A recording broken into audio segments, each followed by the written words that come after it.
No ano 2000, 80% das exportações da Venezuela eram petróleo. E em 2013, esse número passou para 95%.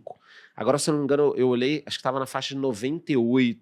Ou seja, a Venezuela só produz uma coisa: petróleo. Não tem nem não comida. porque ela produziu mais, mas é porque a outra parte tomou acabou. Então, na tarraqueta. Muita gente fala no bloqueio americano e tudo mais, mas vocês têm que entender o seguinte: o Hugo Chávez, depois o Maduro, eles expulsaram ou tomaram todas as empresas. Não tem mais ninguém produzindo nada, cara. A Dilma falou esse depois- dia que não tem mais Não empresa tem lá. empresário Ela falou não tem mais empresário na Venezuela.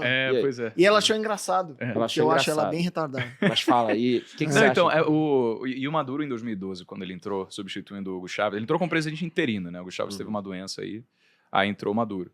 Daí ele falou que, na verdade, o que aconteceu foi um boicote americano. Como se os Estados Unidos, capitalista do como tivesse falado, não, a gente só não vai querer que a Venezuela se desenvolva e por isso a gente vai colocar barreiras alfandegárias altíssimas e tal. Quando, na verdade, foi lei do livre mercado, cara. O capital estrangeiro que foi investido na Venezuela, ele precisou sair porque não faz sentido para um empresário deixar seu dinheiro no lugar em que a sua propriedade pode ser expropriada, né, pelo Estado. Tem uma instabilidade. Quem vai investir lá? Tem uma instabilidade de propriedade, como você falou. Por exemplo, na Argentina isso aconteceu também. Na Constituição Argentina, que se eu não me engano foi 1850, 1860, uma Constituição que tinha um artigo 17 que falava que a propriedade privada era inviolável.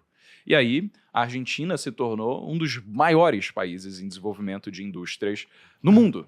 Inclusive, tinha uma expressão francesa na época que eles falavam riche como na Argentina, para atribuir uma pessoa rica. Rico como um argentino.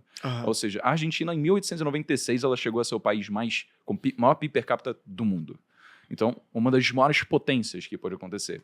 Mas anos depois, frente à Segunda Guerra Mundial, quando o capital estrangeiro, principalmente britânico, ele precisou ser...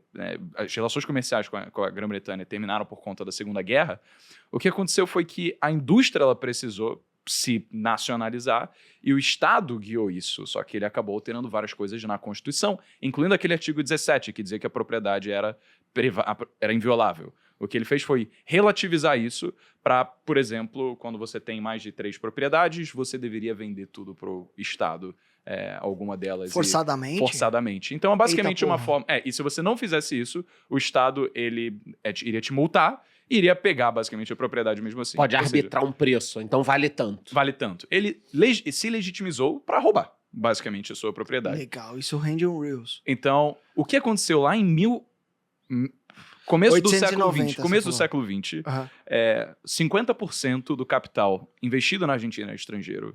E depois da Segunda Guerra Mundial, em 1949, só 5% era.